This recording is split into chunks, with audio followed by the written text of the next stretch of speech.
My first experience of Srila Prabhupada's anger was when we went from Madras to Vishakhapatnam.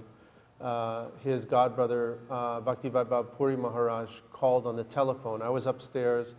I was not feeling very well. Srila Prabhupada was in his room, and Shamsundar was there.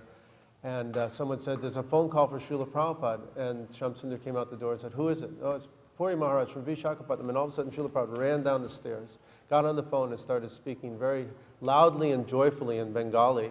And within 6 hours, we were all on a train to Vishakhapatnam on the coast of South India. And when we arrived, we were served very nice prasadam. And I was brahmachari, and we always didn't get very nice Krishna conscious prasadam because sometimes we were invited to people's houses. And it was excellent prasadam, and we all stuffed ourselves and slept through Mangal Arati the next morning.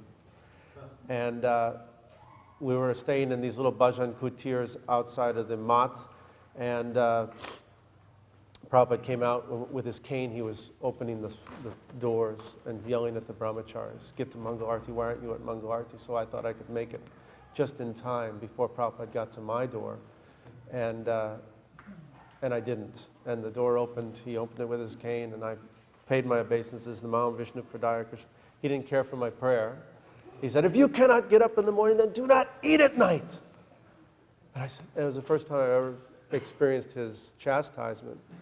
And I was like, I thought my spiritual life was finished. I said, yes, Srila Prabhupada, I'm sorry, Srila Prabhupada. And I ran to Mangal Arati.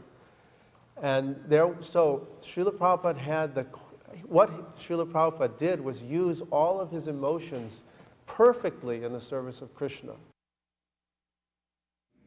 Speaking of strength, spiritual strength, once Vishnu Jan asked Srila Prabhupada about spiritual strength.